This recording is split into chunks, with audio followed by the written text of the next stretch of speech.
This is a QueenB Radio High School Sports presentation.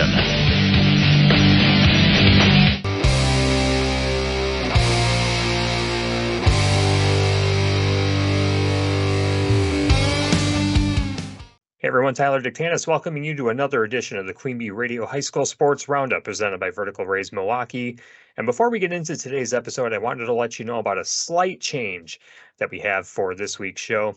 There's been so much that's happened over the last couple of days with conference champions being crowned in volleyball as well as conference championship meets in cross country that we've decided to split this week's show into two episodes. Today's episode will focus on the Week 8 recap and the Week 9 preview of high school football, but we will have a second episode that will drop on Saturday after the playoff brackets are released for high school football, and we'll also have information on what games we'll be covering for the Level 1 playoffs across our QueenB Radio family of stations. We'll also recap the high school volleyball scene and preview what we have coming up for our postseason coverage in girls volleyball, as well as also talk about the conference championship cross-country meets that happened over the last couple days, and formally congratulate the Lancaster girls golf team as they finish up their state tournament appearance earlier this week. Also have our shoebox scoreboard segment as well as our subs.com highlight reel during that episode that drops over the weekend. And to make sure you don't miss any of the high school sports roundup or any of the video streams that we have on our QueenB Radio family of stations, make sure you subscribe to the QueenB Radio Sports YouTube channel and make sure your notifications are turned on so you'll know when we are on for our high school sports coverage during a very busy high school sports postseason as the fall sports start to wrap up. Josh Wiederholt and the guys will be getting into the Week 8 recap coming up in just a moment. We'll have more on the QueenB Radio High School Sports Roundup after this on YouTube and SoundCloud. Vertical Rays is the premier online donation platform, utilizing email, text messaging, and social media campaigns to exponentially increase the reach of your fundraiser. With detailed tracking and the complete personalization of every page, Vertical Rays provides an easy system that works. Our experienced representatives have made us the most effective fundraising platform available. We look forward to the opportunity in helping elevate your program to the next level and reaching your goals. Visit online or call today. Hello and welcome to the 8th edition of the QueenB Radio High School Sports Roundup presented by Vertical Rays. I'm joined tonight by Wally Troughton, Tom Nisus, Steve Prestegard, and I'm Josh Wiederholt. We covered I like it. Truthers.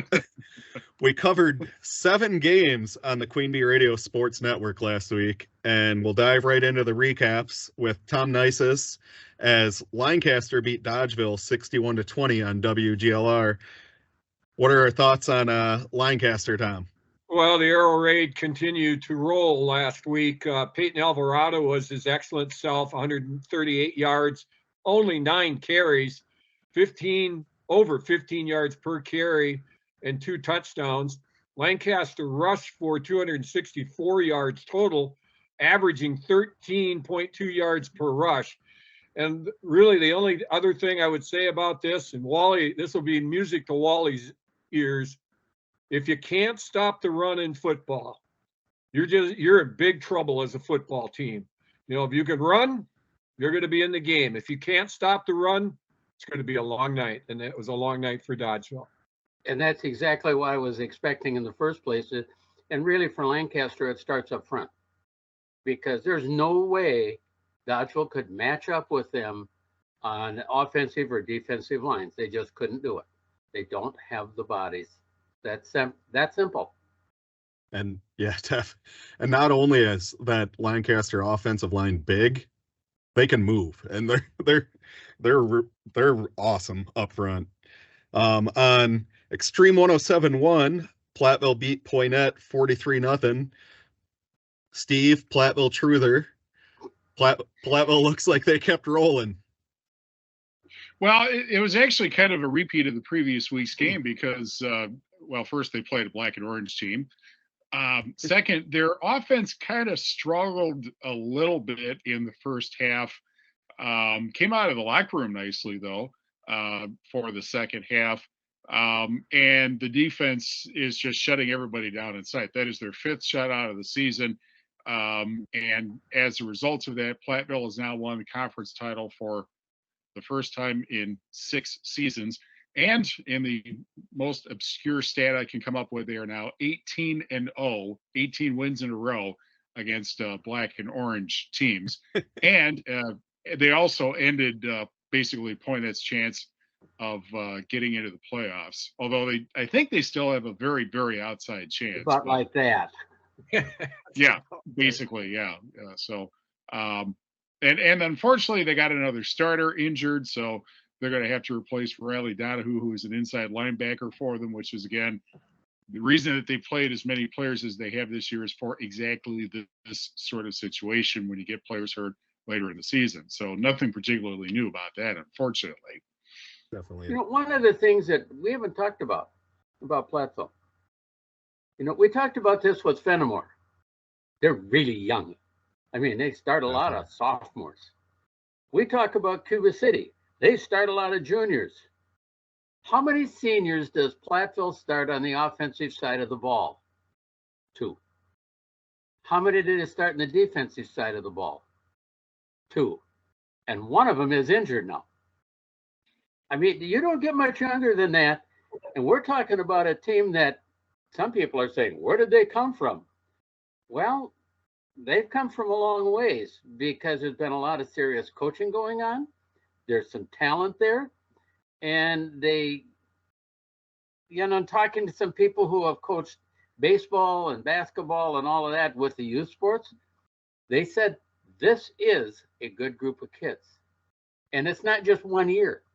It's multiple years where there's some kids that have some ability. This isn't going to end for a while. They're going to keep going like this. From what I understand, they got sophomores that are pretty darn good too that aren't playing. And they've got some freshmen that are playing pretty well down at that level as well. So Platteville's looking pretty good ahead in the next few years. And for me, as somebody who has been around Platteville and knows of most of their records going way back forever, this is a lot like what happened back in the 50s. When all of a sudden you went through a few years after Coach Hill, where they had troubles. Vern Vredenberg showed up and turned the whole thing around, and then Ray Heim showed up and they kept winning. Berg showed up and they kept winning.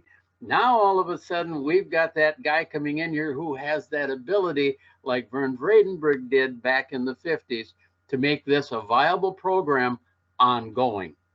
As long as he stays in Platteville, they got a shot of this.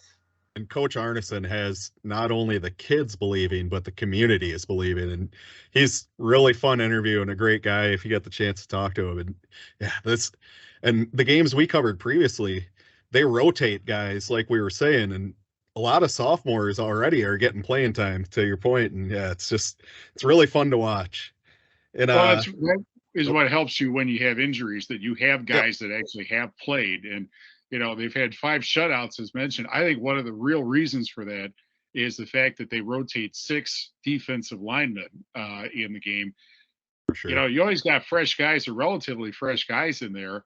And, you know, it all starts up front with line play, as everybody knows.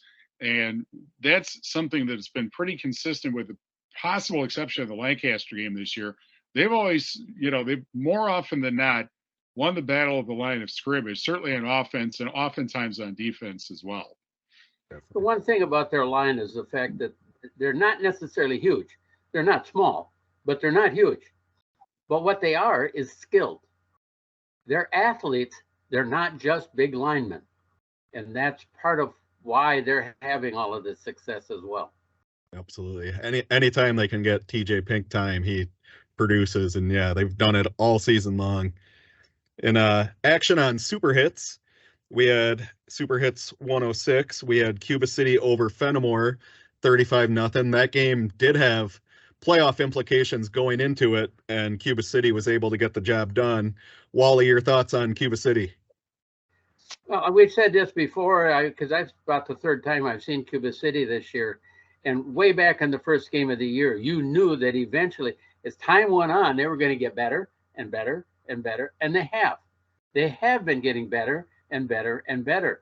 And as we're now getting really close to playoff time, they're going to be tough. How far they go in the playoffs, who knows? But I know they're going to be tough, especially since they're also well coached. So you add all of those things together, they're looking at something positive continuing, and again, going to continue again in another year. Definitely. And speaking of young team, I mean, Fenimore, the game didn't go the way they planned, but they're also a really young team and looking to rebuild under Coach Rosemeyer. And we have a lot of exciting football to look forward to in the area. You know, and that's a compliment, I think, to Rosemeyer, is the fact that he's a talented coach. A lot of people right now some people are probably saying, well, just how talented is he? Well, he's actually more talented than you realize, because he's dealing with injuries. He's dealing with some surprises that happened this year too, that all of a sudden were dumped on him. I mean, things that he's done this year that have got him to a point where, you know, they're not terrible by any means at all. They're not a bad football team. It's just they're so overmatched, and at least from the way it seems to be. Yeah, and they're just looking to build going forward. And I'm also a Coach Rosemeyer truther, if that's going to be our thing for next year. But I'll try to keep my recap brief for the just amazing game for Potosi Cassville over River Ridge, 34-26, on a game that I covered on ESPN radio and streaming worldwide with Tyler Dictanis last Friday. I mean, just a wild, instant classic game for Potosi's homecoming. River Ridge is a very good football team and kind of proved as much as they led 26-14 going into the fourth quarter. 2 long touchdowns from sophomore QB Brandon Davis in the first half. Really heavy dose of Andrew Nice and Drake Barno. And then Potosi Cassville already without star running backs Roman Frederick and Eli Adams. And in the fourth quarter, starting quarterback Braden Fishnick goes down with cramps, and Tyler and I are up in the booth thinking, oh no, injury bug bit him again. Thankfully, he was able to stretch it out, but he did miss one drive, and Dawson Weber stepped up, threw the first completed pass for a first down of the game on his limited action for that drive, leading to a touchdown. Potosi Cassville gets the ball back late in the fourth. Fishnick returns to the game from his cramps, rolls right, and throws just a beautiful ball down the right sideline on a wheel route to Joe Hawes, takes it down to the 3, and Fishnick takes it in for the touchdown with 17 seconds left. And just an amazing football game to call between 2 very, very good football teams. The loss means for River Ridge that Potosi Cassville will probably have at least a share of the conference title, and River Ridge needs to take care of business against Benton Scalesmo and Shullsburg. It's this Potosi Cassville team. I don't know if you guys have had the chance to watch them. Just they rallied. They had the injuries and they rallied and never gave up on the game, where for all intents and purposes, they were outplayed for 3 quarters. And it's just really fun to watch. Well, it's tremendous. With Potosi Cassville, the one thing I think to keep in mind, they believe.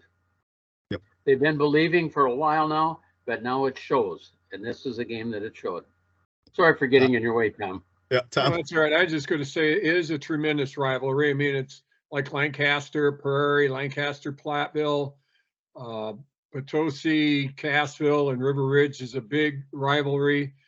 You know, for anybody out there who thinks coaching is easy, you know, late in that game, it was 4th and 2 for River Ridge, I think at about their 40-yard line. And what do? Do you punt? Do you go for it? You're damned if you do. You're damned if you don't. Mm-hmm. I personally support what Coach Winkers did. I would have punted the football. You didn't want to turn it over, you know, and you're on the other side of the 50. You punt it, and your defense has been doing the job most of the night. It took, you know, a spectacular play to beat you. But, you know, I just think some people think coaching is easy. It's not. I'm sure he probably second-guessed himself. If I was to talk to him, I would tell him, you don't, because I think you made the right decision. I had a case just 2 years ago in the tournaments. We had a 3-point lead against Onalaska Luther, and they were a real good team. And I had a young man at the free throw line. He had one more free throw to shoot. And I was debating, do I call timeout, get our defense set up and mess with him? Or do I let him shoot the free throw because he had just made one? Well, he misses it. We make a defensive mistake. They hit a 3 with a little time left, and it goes into overtime. And I've talked to a lot of coaches, and they gave me the same advice that I'm going to give Wade Winkers. You did the right thing. You don't want to interrupt your guy in the free throw line. And I think, Coach Winkers, you did the right thing by punting the football, putting the ball in the hands of your defense. You know, coaches have to make decisions like that all the time. I'm sure, Wally, you've probably been in that situation before, but that was just one heck of a high school football game. It absolutely was. And you got to remember, up to that point too, Fishnick had gotten a lot done with his legs, but had thrown 2 interceptions and only had 1 pass completion up to that point. So yeah, just kind of a wild finish to a game between 2 really, really good football teams. You hit it exactly. You know, I think he made the right call. I really do. And yeah, sometimes it doesn't turn out the way you want it. But, you know, like you said, sometimes you're damned if you do and damned if you don't. But when you know you've made the right decision, even if it doesn't turn out right, you have to let it rest and move on. Yep. Well, speaking of moving on, we'll move on to our Saturday slate of games that we covered. On Saturday on WPVL AM 1590, we had Highland beating Hillsborough 29-0. Steve, what were your thoughts on that game? Well, first, the steak sandwiches we got at Highland were excellent. Just want to pass that first. They always are. Yeah, exactly. So this was a game that I think everybody thought was going to go down to the wire, kind of like Potosi and River Ridge, and it never did. Largely because Hillsborough was uncharacteristically generous with the football, and Highland took advantage of it. You know, you look up 5 minutes into the game, and Highland's up 2 scores already, and it didn't take long for them to go up 3 scores, and they ended up, you know, cruising the rest of the way. So I guess it was, in a sense, kind of like the unpredictable Ridge and Valley that we've seen all year. The difference was, for one thing, Highland did win its homecoming game and did play, you know, pretty well. They mixed things up well between the run and the pass. It wasn't a great day for passing because it was kind of windy, but they were certainly able to run the ball effectively. And the big thing was that they took advantage of Hillsborough's being uncharacteristically generous. And so because of that, you know, the last Ridge and Valley football title, there'll be a trophy in Highland High School with Highland's name on it. And now they can win the whole thing if they beat Riverdale on Friday and then get ready for the playoffs. And they will be, I believe, the second smallest school in the state, other than Cambria-Friesland, to make the playoffs as an 11-man team that is not a co-op team. So that's kind of a cool finish to the 11-player era at Highland. They already have several trophies over there in Highland. Understatement of the episode, but and they've earned every one of them. Absolutely. Oh yeah. I was able to cover the Southwestern East Dubuque game at Argyle's homecoming. Southwestern East Dubuque beating Peck Argyle 43-14, and it was the Brady Huseman show. He returned from injury, did have a bandage on his wrist, but ran a kickback for a touchdown, ran for 283 yards, 4 touchdowns total, and there was a couple holes that I could have ran behind. It was Southwestern East Dubuque came to run the ball, and they accomplished their goal, and they'll unfortunately fall short of the playoffs, but really good effort from the Southwestern East Dubuque Warcats this year, and another team that's taken steps in the right direction. They're going to be better next year. Yep, for sure. Yep. They're going to have to be better next year because they're going in to a tougher conference, I believe. So they're going to have to be better next year, or it's going to be another long year for them. Yep. Yeah, and the whole vibe of the communities is changing too. It's another one of those communities where the not only the kids but the communities are starting to believe, and it's beautiful to see. In our final game, we had Ithaca beating Iowa Grant 20-8 on Extreme 107. Wally and Tom, your thoughts on that? Wally, if you want to go ahead. Well,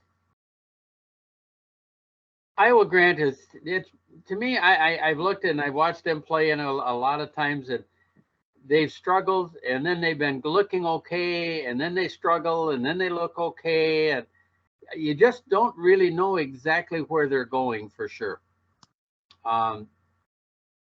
It's been tough the last few years. So to see them come away with something good is a big positive. And Ithaca's starting to hit on that kind of a thing now as well, because they were really awesome for the longest period of time, and now all of a sudden the bottom's dropping out of it. Well, Ithaca had a coaching game, a coaching change, earlier in the year. They're at 3-3 now. They have a tough game at Hillsboro, I believe, this coming week to get into the playoffs. They're going to have to win. They're run heavy. I've seen some good Ithaca teams. They had 227 yards last week on 40 carries. That's pretty good. And for Iowa Grant, well, Kyle Steffi, I know the team has struggled, Wally, but Kyle Steffi's really a good athlete, a good quarterback. 11 out of 24, 140 yards, a touchdown, 10 rushes for 58 yards. Problem is, he doesn't get enough help on some of those nights that Wally was talking about. But game in and game out, he's been really good. But they're not going to make the playoffs this year. But Ithaca has a shot, but they're going to have to earn it by winning at Hillsboro. Definitely. And that Hillsboro is going to be ready for him. Yeah, I suspect they're going to be angry after getting crushed up at Highland. And, I don't want to get too far ahead, but, if Highland gets upset by Riverdale and Hillsboro wins, well, and Seneca wins, I think it's a three-way tie. Yeah. I don't know, depending on the tiebreaker. And like we said last week, parity is the word in the Ridge and Valley. So it would not surprise me if there was an upset or two. So we better not pencil in that first place finish yet, although first place finish alone, who knows? You keep calling this the crazy conference, but for those of us that saw way back when at the beginning of this season was Zika Steuben Seneca lining up and playing against River Ridge, and we saw the ineptness that they had in that game on offense and struggled on defense. And yet here they are. Yep. Go figure. This conference is really goofy and crazy. Anything can happen and does. There were area games last weekend that we didn't cover, believe it or not, after covering 7 games. And covering that action, we'll start with the SWC, a conference where we do have some clarity. In terms of the playoffs, Platteville, Lancaster, Prairie du Chien, and Broadhead Judah are in. Richland Center beat River Valley 17-0, and Prairie du Chien beat Broadhead Judah 21-0. Steve, what are your thoughts on those games? And Wally, if you want to chime in after Steve. Well, I was a little surprised at the Prairie Broadhead Judah game. Those are two teams that those are the two teams that were picked 1 and 2 in the conference back in August. And it wasn't by a huge margin, certainly, but that has not been how it's worked out for those two teams. Nevertheless, I do think that they're going to be difficult teams to play in the postseason. I think there's probably a good possibility they could face each other again, just like they did last year. Certainly, Broadhead Judah's not having Blake Matthias has made a huge difference in that team, particularly on defense. As far as Richland Center and River Valley, I was a little surprised about that game because, Richland Center didn't look impressive at all when they played Platteville, and you kind of felt like River Valley was going to make a run right at the end of the season like they did last year, but Richland Center decided otherwise. And so now the Hornets can get on the bubble if they win against Dodgeville, and I have to think that they're favored. And River Valley is just going to be playing out the string Friday night in Platteville. You hit it right there. when you talk about those two teams, and I I go back far enough when I remember when those two played each other, it was for something and not just for who's going to finish ahead of each other in the conference. It was actually looking at the possibility of championships and where are we going to be in the playoffs and how is this all going to work? How times change. And things are tough right now for both of them. Broadhead Judah, they're kind of funny this year.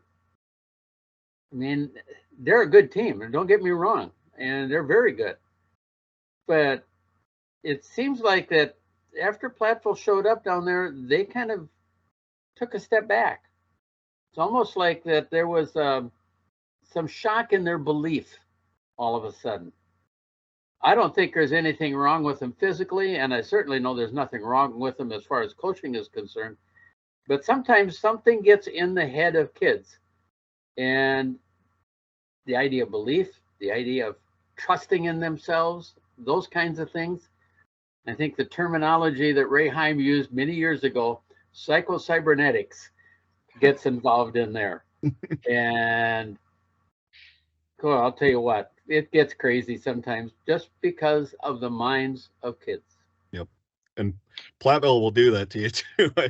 What a great conference this year. I mean, just between the top four, all are capable of making deep playoff runs. Moving on to the Six Rivers, Tom, if you want to chime in.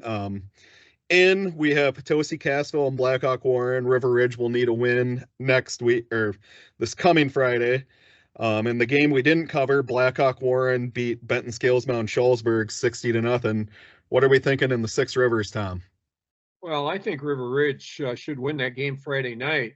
But, one thing we've not talked about yet is the weather. Yes. I think the weather could play a huge role in some of these games. There's already being games being moved to Thursday around the state. Not so much here in this corner yet, but you don't know what the overnight's going to bring. And most of these teams have grass fields. So you could possibly see upsets because of field conditions, that teams don't handle the ball well. Crazy things happen. I think River Ridge will beat Shullsburg and I can't even think who else is in with them.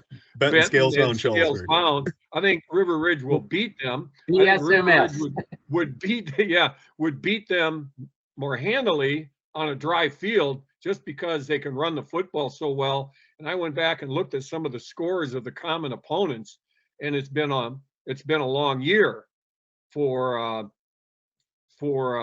Scales Mound, Benton, and Shullsburg. But the weather is gonna make an impact if it gets as bad as people say that it will. And the WIAA did send out a notice that if any game gets postponed to Saturday, it won't count in the playoffs.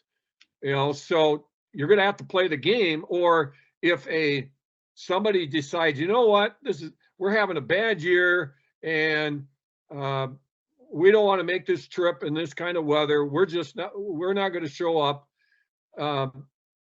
It's going to have to be a forfeit, or you may cost another team the ability to get in the playoffs because the game doesn't count.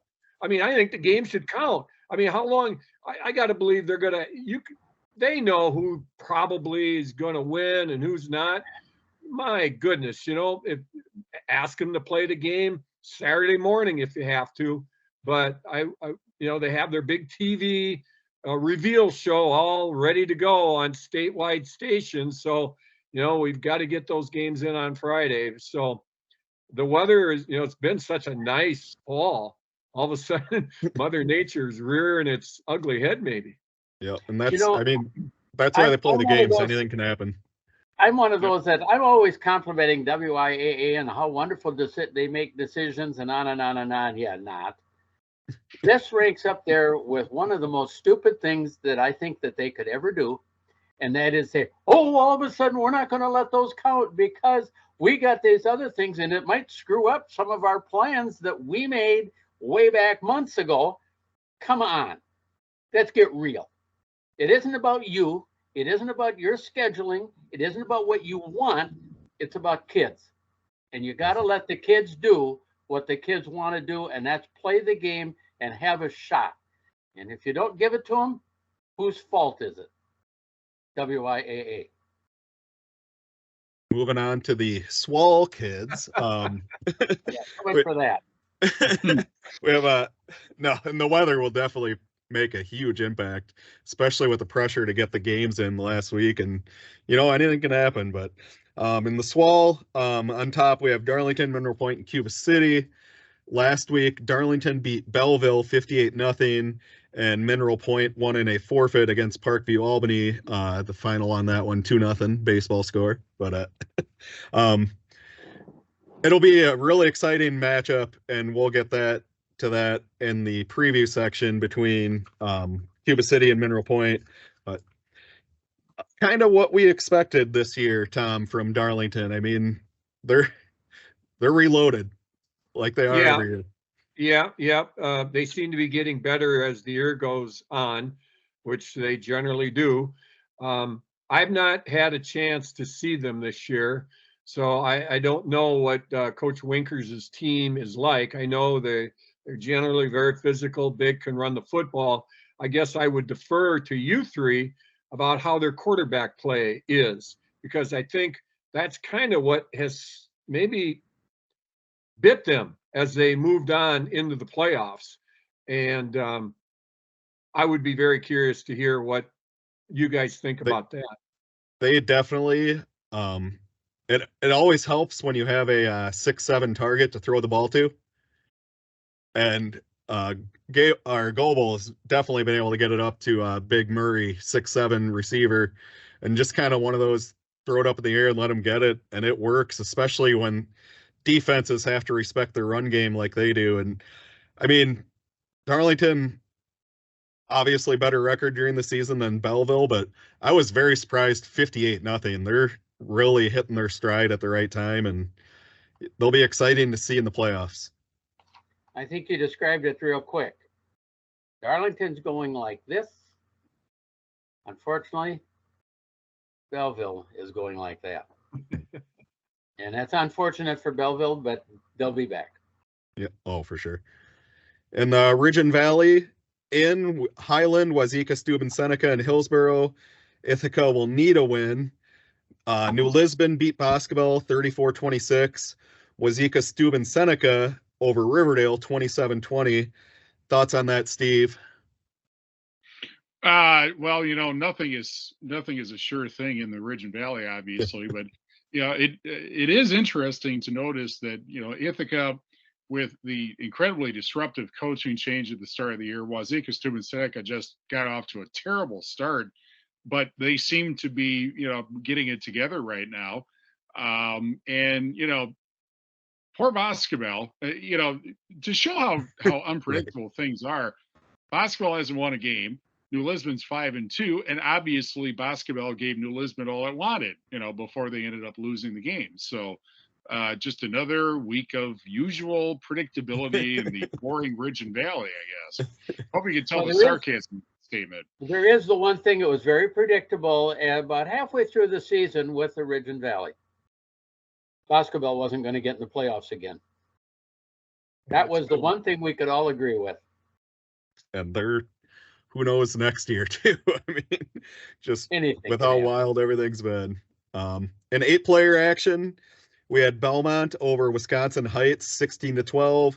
North Crawford beat DeSoto 12-0. Wanawak Weston beat Kickapoo Lafarge 26-20. And really fun 8-player action. North Crawford will definitely be in. Belmont looks like they'll be in. DeSoto and Wisconsin Heights will need wins. Steve, Wally, Tom, what are our thoughts on Belmont's chances making a deep playoff run like we're accustomed to, I guess is how I'll rephrase that? A deep playoff run might be tough. They're going to have to up their play a little bit.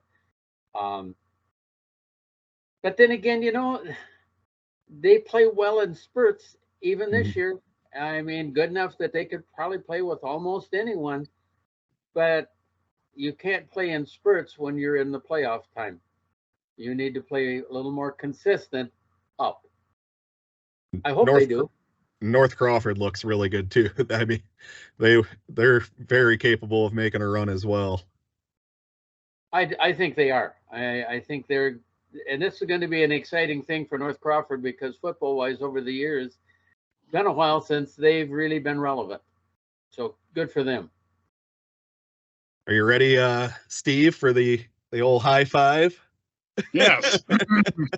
All right. So, do you want to announce them, or do you want me to? No, I got it. I will right. say that there was controversy right off the bat this week at starting from number 5. Despite some people voting for Prairie du Chien, and it wasn't an easy choice, but I decided that Blackhawk Warren, with one win or one loss, I should say, this year, kind of got back on track, and so they are number 5. Lancaster moves up to number 4. Potosi Cassville, after their instant classic, is at 3rd.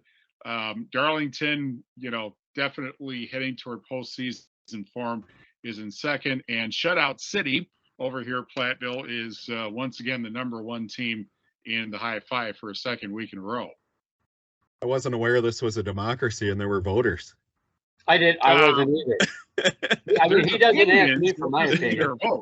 Well, I never got a chance to vote, but I expressed my displeasure with one of the choices made by the aforementioned Prestegard. But it's his list, so I'm okay with it. Yeah, we can't complain about his list on his time, but Right. I really question that same one that you did, Tom. Okay, Wally. All I can say is, if you don't like the list, create your own. Well, I would keep your list, but swap in number 5. Then we got it. That's the T-Nice list. It's way more fun to criticize you, Steve. Well, it is. As you know from the newspaper, I'm used to it. So. No. And what a great list. Like, we've been so blessed to have this many area football teams that are really, really good football teams, and the fun will continue in the playoffs for these teams and a couple that didn't quite make the list. I've made this same statement for quite a while, that I don't care what the heck you call the conference with the bigger schools, there's always been 2, 3, 4 teams in that group that are always really good. The SWAL, or whatever that league they were called at whatever particular time, that group of schools, same thing. And how physical that they play. And then you come down to the Six Rivers or the Blackhawk or whatever the heck we want to call them. I consider them to be the most physical Division 7 league in Wisconsin. And for whatever reason, they always seem to have a lot of talent. We potentially, again, for the first time now in a couple of years, we're looking at a lot of teams that are going to go deep in the playoffs. Mm-hmm. I think one thing that's very interesting about this season, this is now week 9 coming in, I think the SWAL has been pretty much as predicted. I think the Six Rivers has been pretty much as predicted. The Ridge and Valley predicting was a foolish thing to waste time on just because how things turn out. No chance. I think the SWC, though, there are a lot of people that got it pretty wrong. Everybody, I think, seemed to think Broadhead, Jude, and Prairie du Chien, we're going to finish 1-2. I think I said that, Platteville could be better than last year, and it may not show up necessarily just because of how good Broadhead, Jude, and Prairie du Chien are. But I think one thing that people kind of forgot was the number of people who graduated, and not just the numbers, but who they were. Because, Prairie du Chien lost their quarterback, lost their leading rusher, and their leading receiver to graduation last year, and people kind of discounted that a little bit. And you looked at as the number of people that Platteville had coming back. You can understand, I suppose, a little bit that you look at Lancaster and, they lost their quarterback, and Dival was a great quarterback last year. But boy, they sure replaced him just fine with Nolan Wolf. And, Platteville lost a 3-year start of graduation, but TJ Pink's had one of the greatest years in a long time around here. So I just think it's interesting how many people got the SWC pretty spectacularly wrong, including whoever thought Platteville was going to finish 5th. I'd love to see who that person was, because Not me. I know that's been bulletin board material all year at Platteville High School. Awesome. And yeah, just so much good last week of football to look forward to. Like Tom said, weather will definitely be part of it, and we will get to the preview of week 9 coming up after these breaks. Check out Subs.com. Subs is Southwest Wisconsin's go-to supplement store. Find all your favorite supplement brands at the best prices from local people. Fuel your fitness journey. Subs.com, your go-to supplement store with locations in Fenimore and Dubuque. Hello, and welcome to the Week 9 preview portion of the QueenB Radio High School Sports Roundup. We have another big slate of games that we'll see if our plate is scheduled Friday due to the monsoon season that we are currently experiencing in Southwest Wisconsin. Starting off with a huge game on WGLR and streaming worldwide on YouTube with Tyler Dictanis and Tom Nisus on the call. We'll have Broadhead Judah at Lancaster. What a game to look forward to, Tom. Yeah, I really am. I want to thank AJ Gates of the Independent. He did a little research for me. The all-time series between these two teams is 5-5. So this is the tiebreaker on Friday night. Last year is all Broadhead Judah, 39-16. Now Jacob Duvall did not play, and the Lancaster quarterback rating was 16.4, which tells you they didn't get much from the quarterback position last year in that game. Gabe Brockhop, who I know Steve has seen, the quarterback for Broadhead Judah, was really good last year, 6 for 7, 249 yards and 3 touchdowns. Team's a little bit different this year. I don't know if I'm going to run some numbers. I don't know if Steve would agree this is what he saw when Broadhead Judah played Platteville. Broadhead Judah has run 332 plays from scrimmage this year. 77% of them have been rushes. 23% of them have been passes. And it's 1 touchdown every 6.4 passes. So they make judicious use of the pass. Lancaster, 421 plays from scrimmage, 78% rushing, 22% passing, and they have a touchdown once every 7.8 passes. So I really think it's going to come down to some old Stone Age football in the rain, or at least wet conditions. Who can run the football and who can stop the run. That's going to determine the winner of that game, I think.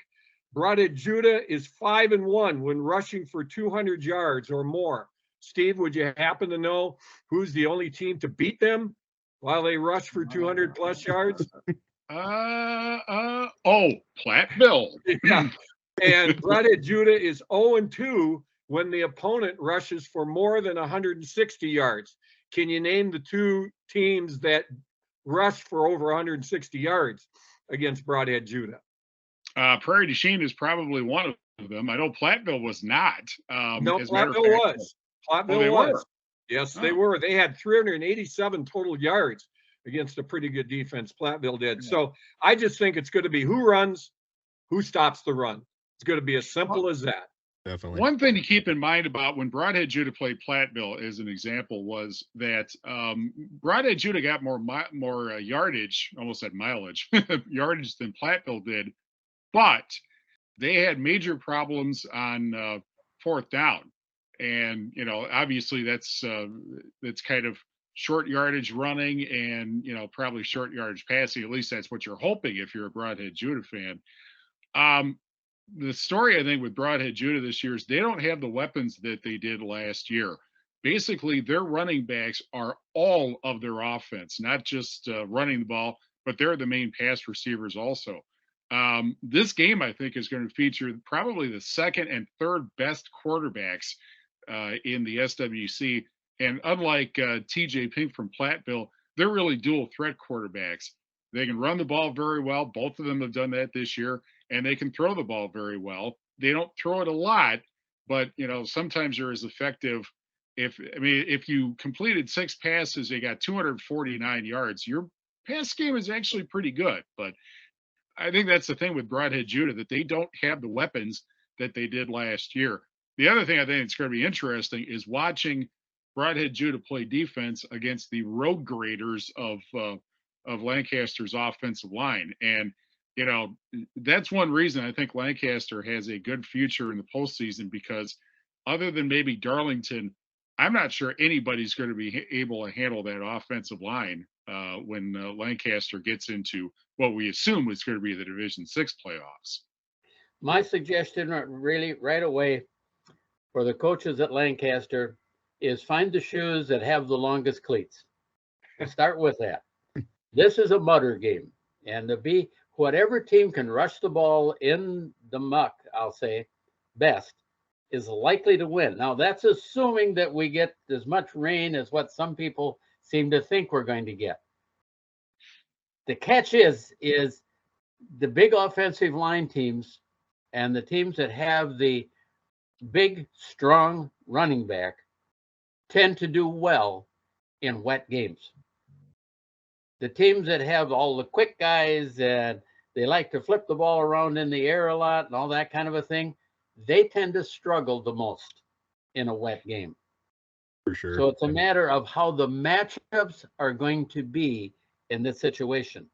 We can sit and we can talk about, this kid or that kid or all that kind of stuff. It's the total matchup of the two teams and how do they line up. Offensive line-wise, I think Lancaster wins the size of that. But again, you can tell me if I'm wrong, Steve. The one thing that over the years, Broadhead Judah's always had good linebackers, and they've been able to fill holes over the years. Well, they have, but that's one thing they're missing this year because of Blake Matthias's injury. And I don't know his status, if he's gone the rest of the year, if he'll be back. But that has been a hole on defense that Broadhead Judah's kind of struggled with, frankly. Because Matthias was a very good, even as a young player, he was a very good linebacker in the middle. The difference, I guess, style-wise, it's kind of funny that this is the case because Broadhead Judah tends to have the smaller, quicker guys as running backs, and as opposed to a guy the size of Alvarado for Lancaster.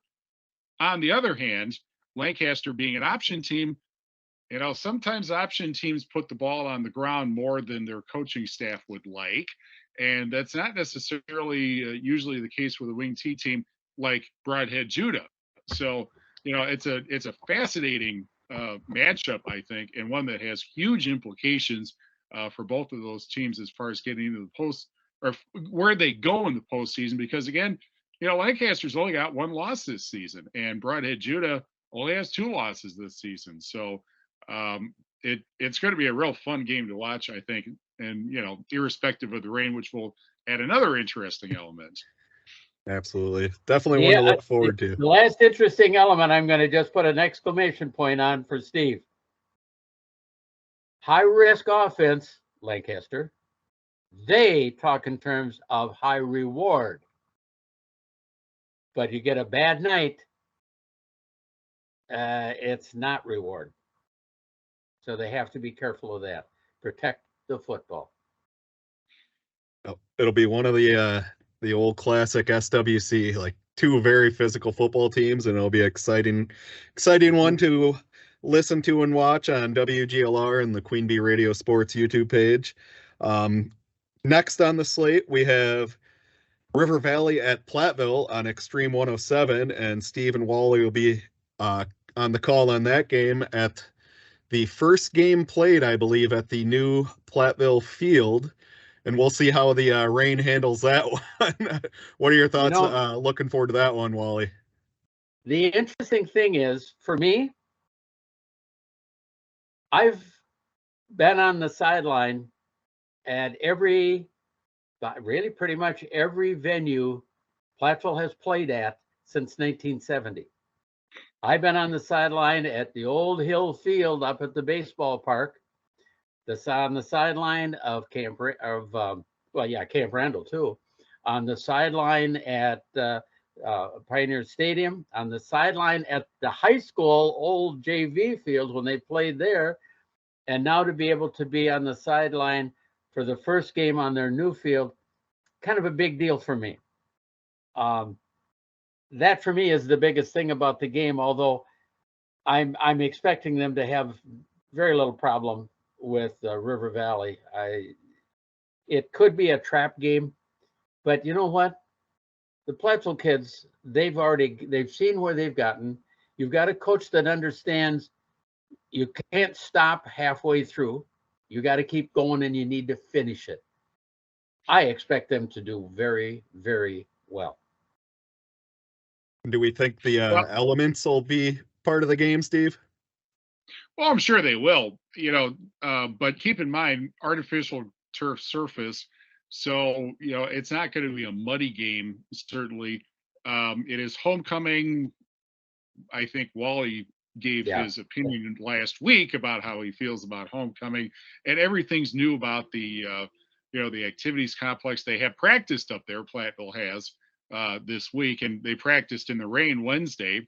So I think they have a kind of a good idea as to how the field's going to react and so on in that game. I think one thing that people have kind of missed perhaps in the last couple of weeks is that Platteville has gotten its run game going. They made the switch from Riley Donahue at running back to Tyler Sass starting, and Tyler is really a home run threat. Last week he had 119 yards.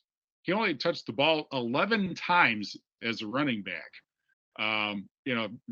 Do the math. That is 10 yards a carry. And so he's a guy who can, has the capability of taking it to the house, wherever he touches the ball. And that's something that a team that throws as often as Platteville does, you wouldn't necessarily expect. You would look at a team like that, let's get the 3 or 4 yards, basically. But Tyler's so quick, and there was one run in the game, I think, against that we saw against Prairie du Chien, Tom and I saw, and then also last week, where he just basically went through the entire defense to get the run. So he's a very good receiver out of the backfield, but he's fast also, and so that I think is one thing Platteville is going to try to work on, not just because of the weather, but because everybody knows you're going to have you might have worse nights than this coming up this year, and you got to be able to run the ball to get the job done in the postseason. I thought last week at Poinette, getting Tyler Sass involved, Steve, was the big halftime adjustment that Platteville made. They just looked a little discombobulated on the offensive end. TJ Pink was not having one of his better nights, and I think they came out of the halftime locker room and just said, you know what, we're going to bring some stability to this game, and we're getting Tyler Sass. We're going to hand him the ball. And I thought he kind of settled down their entire offense, maybe even their entire team. And then, they put that game away pretty easily in the second half. I call that good coaching. That's one of the things about a spread team actually being able to be successful running the football, because when you got 4 receivers, and with Zach McLean's injury, they were playing mostly 4 receivers Friday night. That stretches the defense out. And when you stretch the defense out, that creates holes. And Platteville was able to, in fact, and it wasn't just in this game, but in other games this year, as the season has gone on, they have been able to run the ball effectively because they've stretched the defense out. The defense is so concerned about stopping these 5 receivers that they have that poses a problem when you're running the football. And I think we saw that basically Friday night. You just hit the number one thing right there when you use the term stretch out the field. In high school, college football, the pros, it doesn't make any difference. Well, as soon as you can show that you're a threat deep, all of a sudden you have to cover the field deep. When you show that you're a threat sideline to sideline, Now you have to cover sideline to sideline. That means that you're going to have corners and outside linebackers and safeties that have an awful lot to cover. Now, depending upon your personnel, who you put in the slot, sometimes it has to be picked up by an inside linebacker. You and I both know there's darn few inside linebackers at any league that can handle a good wide receiver. And that opens things up that way. And then you're spreading them. All you have to do is get a block on a linebacker, and that running back has got room to run. Absolutely. There's one other thing to talk about as far as this game goes, and that is what happened last year, because Platteville went into the last game of the regular season last year at 4-4, and they were looking at, well, let's get a winning season, and maybe we could get a home game in the playoffs. Well, they went to River Valley. Valley, of course, last year lost their first 6 games, and then surprised everybody by beating Lancaster, and then they beat Dodgeville. And then they played well against Platteville, and Platteville really did not. And, they had a couple of disastrous turnovers right at the end of the first half. Got beat 40-7, did get into the playoffs, but I know for a fact, in fact, here's what happened. Bryce Arson told me this. They had their first meeting on Monday, and Bryce went up and wrote the score down from last year, in case anybody didn't remember that, and I'm sure they all did anyway. But so that is, in addition to everything else, they're going to be focused just because of what happened last year to make sure that that doesn't happen again. Especially when you consider that if Platteville wins, they're an undefeated conference champion. They won't be sharing the title, and that would be the first time since '04. And then you have the question of, could they get a number 1 seed? There's everybody seems to think it's going to be Lodi, but there's a couple of reasons to think that Platteville still has the capability of getting a number 1 seed if they win Friday night. That'll be a great one to look forward to. The new field on Extreme 107.1 Friday night. And SWAL action in a game on Super Hits 106 that Mark Evenstad and myself will be calling. We'll have Mineral Point at Cuba City, and this really, really good matchup between the second and third place teams in the conference. Mineral Point's losses this year were really tough, well-played losses, losing 7-12 to Lancaster, 13-20 to Darlington, and Cuba City's really come on as well, and there's rumors circulating that they're getting healthier. And this is kind of at the beginning of the season, we kind of circled this game thinking it might have playoff implications. Well, both these teams have already clinched, but this is a great opportunity for these two teams to face off against each other and really build some momentum and play a good competitive game before starting the playoffs. It does have playoff implications, except it's not whether you're in or not. It's all right. seeding. Yeah, seeding. And this is going to be a very, very fine football game, because I know Cuba City has improved dramatically from when I saw them earlier this year. Mineral Point, I'm certain that they've improved, but have they improved as much as Cuba City has? That's where part of the question will be. I think it's going to be a good ball game. I really do. Could I throw in one more consideration, Josh?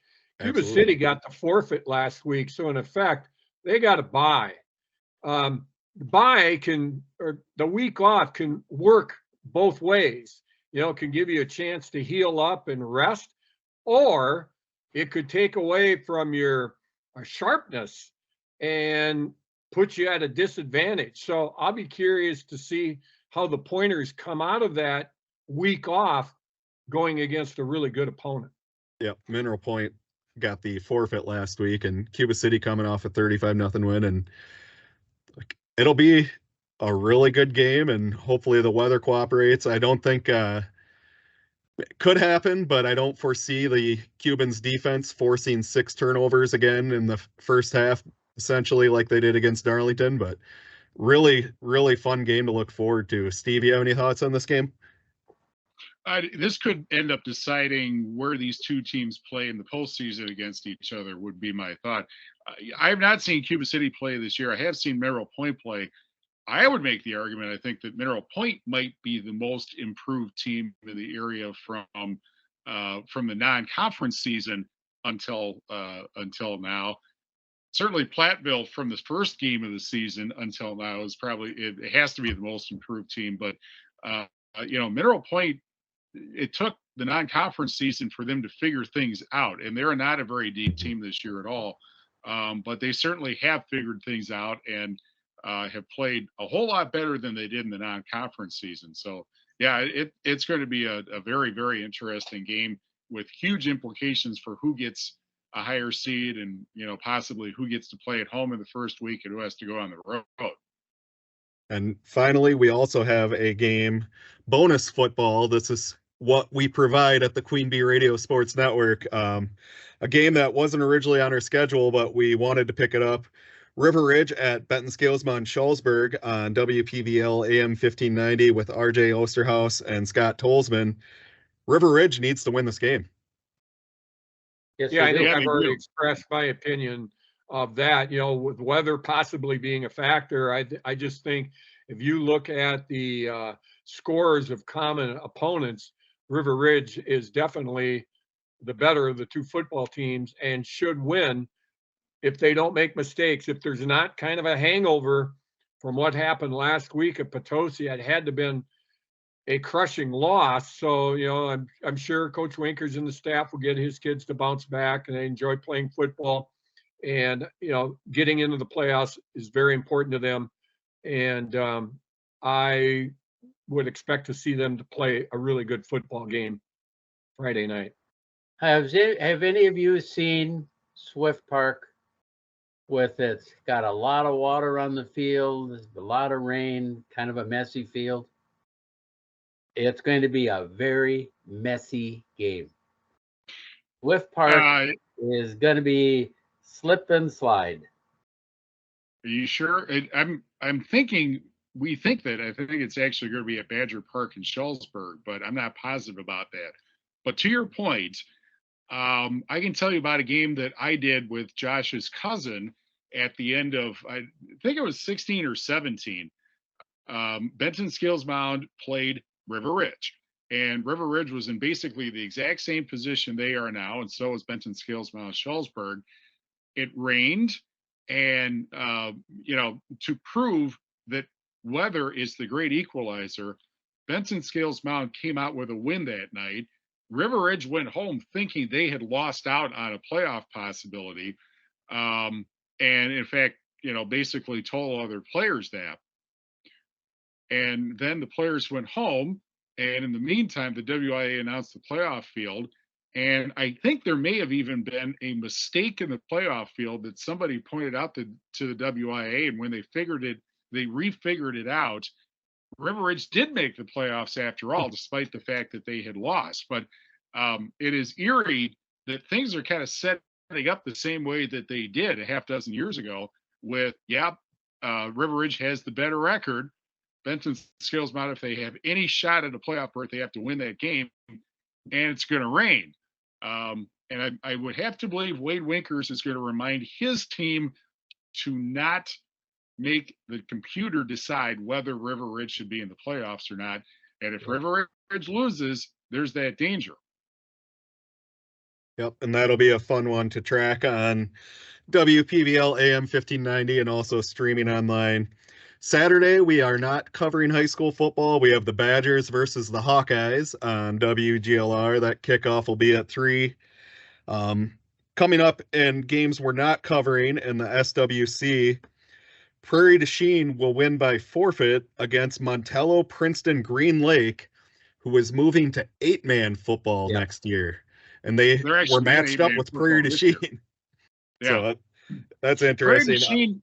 Prairie du Chien is trying to get another game. That was what Andy Benasek told me a couple of weeks ago. I'm not positive if they have or not, but they are trying to get another opponent. But they will, regardless of if they get an opponent or not for Friday, they will get a conference win because of the forfeit. So that, they're in, and they will probably get a little bit higher seed because they will end up 5-2 in the conference, regardless of if they get a game Friday or not. And the unfortunate part with that, Yeah, exactly. You want to see him play and stay fresh for the playoffs, but with the weather, I don't know that teams will really want to travel a whole lot, but we'll see how that plays out. In the other game, we'll have Dodgeville at Richland Center that we talked about a little bit. Should be a good matchup between kind of the, I guess, afterthought SWC teams. Well, Richland Center gets to the playoff bubble if they win. And I have to think that that has to be enough motivation right there for them, regardless of whether they played well this season. And, generally they haven't had a very good year, but they can redeem all of that if they can win. I think they surprised a lot of people by beating River Valley last week and shutting them out. So, Hornets might be able to pull it off.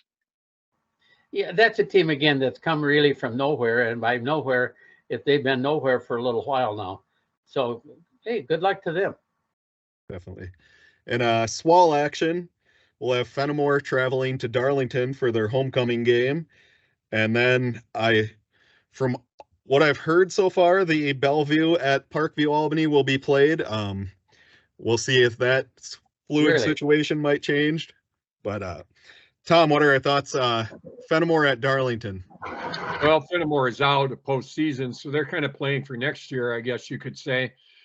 Darlington playing for seeding, I mean, you don't want to, like River Ridge, you don't want to trip up, and you want to be playing well when you go into the playoffs. So physically, they should be able to come out on top. And Fenimore, I really don't have a lot of thoughts about Bellevue and Parkview Albany. I would think Bellevue would win that game, but I think that would put them at 3-4 and probably out. But maybe the computer will say otherwise. But it probably has been a disappointing year there. They started off poorly, seemed to right themselves, and now it's kind of gone poorly again for them. Belleville had some injuries during the year as well that definitely contributed. Sure, Steve. Here's the math for you. So there are 224 teams that make the playoffs. There are already 161 teams that are in, and we've already mentioned those teams. So according to WIS Sports, 52 teams have 3 conference wins. That includes River Ridge and Ithaca. 57 have 2 conference wins, which includes Richland Center, Belleville, Benton Scales, Mount Salisbury, and Iowa Grant. So that is, and I should have added this up, but I think there are 61 playoff spots to be had, and there are 109 teams, I believe that's right, 109 teams that are going for those 61 playoff spots. That's the math of Friday night. As far as Belleville goes, they're one of the bubble teams if they win. And I would have to think they're favored to win, but there's you got a 3 in 5 chance basically of getting into the playoffs if you have 3 wins, or if you can get to 3 wins. And so that's the math coming into Friday night. It will definitely be fun to see how that plays out. I'm sure a lot of people will be staying up to see that. I don't know if I'll make it that late, but in the 6 Rivers, we'll have a really, really fun matchup in my mind. I think could possibly be a trap game. Potosi Cassville will travel to East Dubuque to play Southwestern East Dubuque, who's got Brady Huseman back, running the ball really well. But Potosi Cassville, too, there's rumors that they're getting healthy, and it'll be interesting to see who plays on their side. And then in the other game, we'll have Blackhawk Warren at Peck Argyle. It'll be, am I crazy thinking that might be a trap game for Potosi Cassville at Southwestern East Dubuque for East Dubuque's homecoming? No, I don't think crazy. I don't think crazy at all. I think River Ridge has a challenge coming back after a difficult loss, but I think Potosi Cassville has a challenge coming back after an unbelievable win. You've got to kind of put that behind you and come into the game. I was unaware of Potosi Cassville's injuries. So, if one team is getting healthier and another team isn't, there's always the chance of a trap game. But if both teams are healthy, I think you have to go with Potosi Cassville in that game. I think And you have to look at one other thing too, and that is the fact that while we talk about Platteville playing a lot of kids, Potosi Castle plays a lot of kids too. Mhm. And there's kids that have been in and out and all of that are, second team, third teamers, whatever, and they've had plenty of reps. And there's a number of those kids that step up, and we've already seen that where they step up as well. But again, things happen, but they are down in Southwestern. They're playing, that's turf field. it'll So be at East Dubuque for their homecoming. it's at East Dubuque. Oh, so Yep. down in the mud pit. Yep. Is it an elevated field? I thought it was up in the hill, but maybe I'm Kinda wrong half. about that. But okay, well, the other thing to keep in mind is that Southwestern East Dubuque is not eligible for the playoffs. This is their last game, and Southwestern East Dubuque has caused fits for everybody they have played, even though they haven't been that successful this year. And I have to think that Southwestern East Dubuque is really going to be ready to play this game because it is their last game of the season, and an opportunity for them to show that as hard as they have played all year, here's a chance for them to get the payoff from it, basically, and mess up somebody's season in what will be their last game in the Six Rivers, because Southwestern East Dubuque heads to the SWAL next year. And Mr. Coach Adler, Preston, I think that's a pretty good point. I didn't think about that. They're ineligible for the playoffs. This is their playoff. And Coach Adler during the pregame last week against Pack Argyle made it a point. They're also playing for a winning season. If they win this game, they'll be 5-4 overall and have their first winning season in quite a while. And the kids know all about that and are fired up for it. In the Ridge and Valley, the regular season will be over, and we'll have some clarity as to how it'll shake out. Basketball will be at Wazeeka Steuben Seneca. Ithaca will be at Hillsboro, Highland at Riverdale, and Brookwood at Iowa Grant. So any bold predictions, who's in and who's out playoff-wise, and how the games will go Friday night? Tom, if you want to give us your thoughts, and we'll kind of go around the horn. Yeah, well, Seneca, Wazeeka Steuben should get that win over a very game basketball group. Those kids have played hard all year. I feel bad for them, but I think they're going to go through the year winless again. Ithaca at Hillsboro, to me, is an interesting game. I don't know. I kind of went out on a limb, and I picked Ithaca to win this conference, a couple of months ago, and I didn't foresee them having a coaching change in the middle of the year. They seem to be playing a little bit better now, but that's going to be a tough game. And then Highland going to Riverdale, a 1-5 Riverdale team, I think, in the league. Does that not smell of upset when you're talking about the Ridge and Valley? And the weather, too. Yeah, and the weather. I suspect Riverdale they probably expected to be better than what their record shows. I'm sure they would like to end this season on a high note. I don't know. I think there is at least, 30-70 chance we see three teams tied for first when Friday night comes to an end. 50-50. Well, nobody would be surprised if that's how it turned out, regardless of the records, right? This year has been just so insane in the Ridge and Valley Conference. Riverdale could look at that game against Highland and say, all right, this year hasn't gone like we wanted to. Here's a way to end it in the right direction. And it's homecoming, Steve. Oh no, because it's been 7 weeks of homecoming in the Ridge and Valley game. Everything that implies. I don't know. I'm still going to go back. We keep talking about the Ridge and Valley teams and on and on. I'm sorry, Highland really is not a Ridge and Valley team. They happen to be on that league. They're not a Ridge and Valley team. They're going to win the game. There's not much doubt in my mind. They're going to be the conference champion. And in the end, I turn around and I look and I see poor basketball. Last year they won a game. Sorry, this year it's not going to happen. It's unfortunate. But beyond that, I'll tell you what, all those teams that are in the middle, they're crazy. That's the crazy Wild West world of Ridge and Valley. when you get to the rest of them. Because try to predict where they're going to finish, when they're going to finish, and how they're going to do, much less try to figure out one game. Good luck. And it's been that way all year, and we'll finally have a little resolution to the madness. And 8th player will have Wanawak Weston at North Crawford in a really big game, Belmont at DeSoto, and then Kickapoo Lafarge at Wisconsin Heights. I believe the playoff scenario, you have to be 500 in your conference, still applies to 8-man, and it'll be very interesting to see how that shakes out. North Crawford and Belmont will secure their 500 conference seasons. To secure their 500 record in the conference, DeSoto and Wisconsin Heights will be both need wins. Any bold predictions on who will end up making the playoffs from this region in 8-player? How many besides me here have been to DeSoto for a game? I have not. Oh, I have. Yeah, Steve, you and I know that's the pit. I mean, it really is the pit. And some of the things I've seen there over the years, it's crazy, crazy, crazy. And intimidation is word of the day.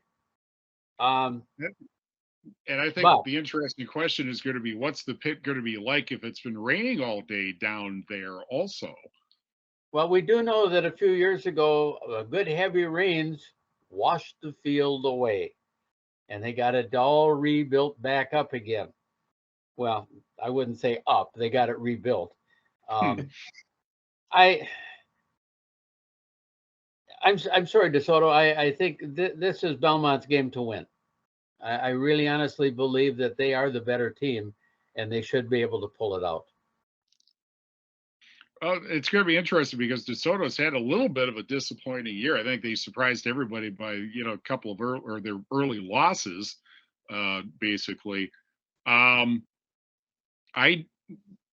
DeSoto could see this as a way to get back. Basically, there is one other thing to note, which is that I believe Wisconsin Heights is actually ineligible for the 8-player playoffs because I think they're too big. The enrollment limit in 8-player to go in the playoffs is 200, and I think Wisconsin Heights is too big for that. So I believe they won't get into playoffs, but they certainly could affect somebody else. If they, in this last game, they do have a game scheduled next week against